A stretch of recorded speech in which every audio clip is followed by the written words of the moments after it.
Hello explorers, how are you doing? I hope you are well. Today I'm going to answer a common question that is asked within my YouTube comments and also on social media. The question is, do you need to be rich to travel around the world?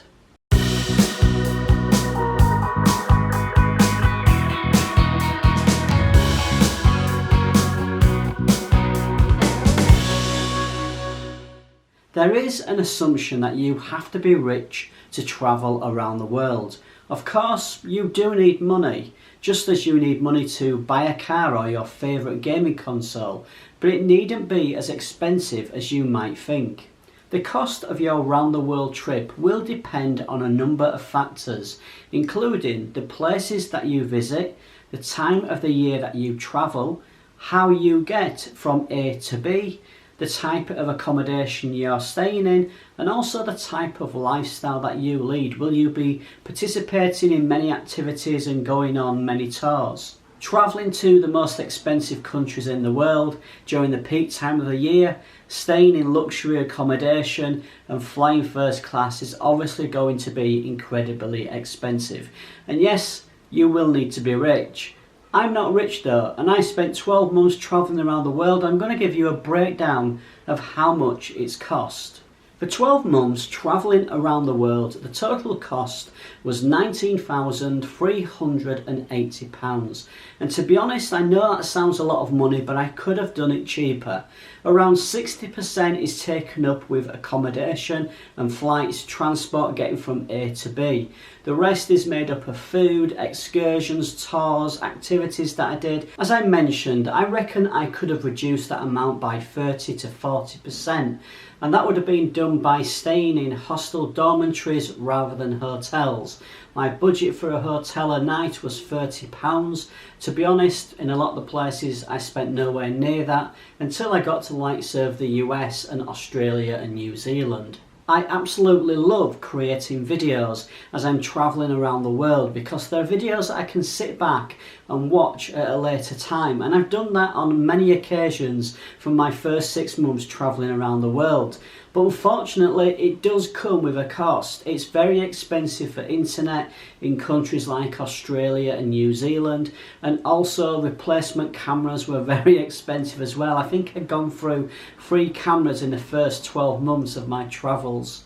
I would have also saved more money if I had done more volunteering and house sitting, because you don't have to pay for accommodation, and in some occasions you don't even have to pay for your meals.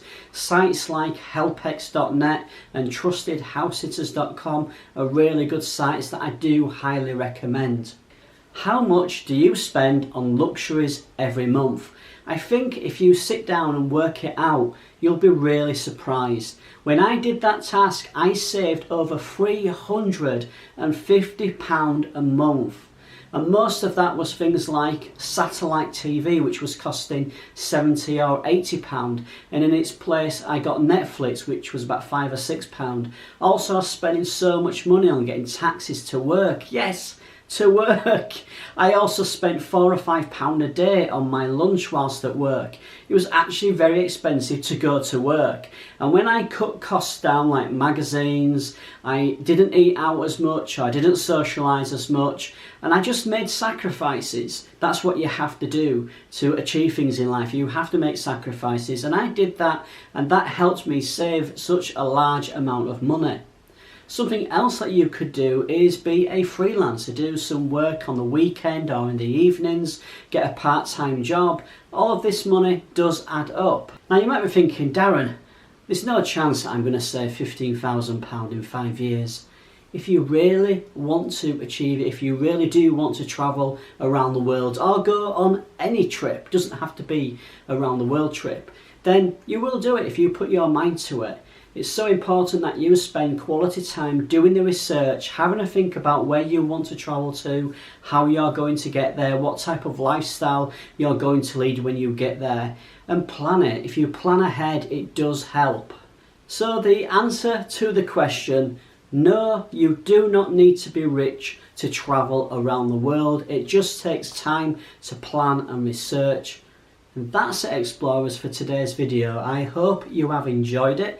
If you have, please do give it a thumbs up. And a question for you all.